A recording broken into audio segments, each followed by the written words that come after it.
C'est dans cette ancienne école, qui a aussi servi de mairie, que les œuvres de Pierre de Gros sont désormais présentées. Féru de philosophie et de théologie, c'est un artiste qui exprime son art dans le dessin, la peinture, la fresque, la gravure, mais surtout la sculpture.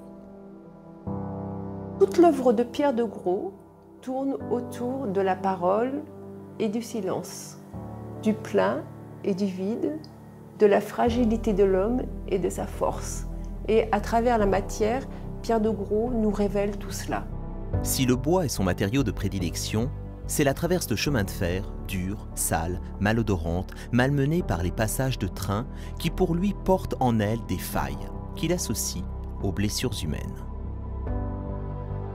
Il s'est aperçu qu'il aimait bien travailler ce bois qui lui résistait, d'une part, avec lequel il avait à lutter, et aussi un matériau qui avait déjà eu une histoire avec l'homme.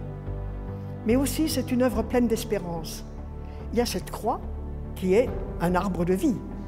On ne peut pas mieux chanter l'espérance qui est au cœur du chrétien. Sa vision personnelle de l'homme s'enracine dans sa lecture assidue et profonde de la Bible. Pourtant, sa démarche n'est pas faite de piété, mais d'interrogations fondamentales sur le sens de la vie.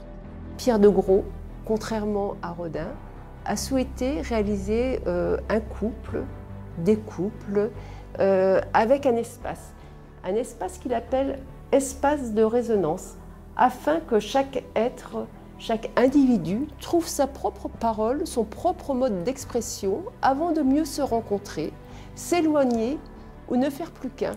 Et lorsqu'on fait le tour de la sculpture, on voit ces différentes facettes. Pour Pierre de Gros, la Bible n'est pas la propriété des seuls croyants, mais un texte universel qui parle à tout homme. C'est un passionné de la Bible, mais qu'il considère avant tout comme une parole, et une parole qui se partage, et qui n'est pas une parole religieuse, mais un dialogue. Pierre de Gros nous dit qu'il faut parfois se vider de sa propre parole afin de mieux recevoir celle de l'autre. L'art de Pierre de Gros reste un acte de foi en l'homme au filtre de la parole de Dieu.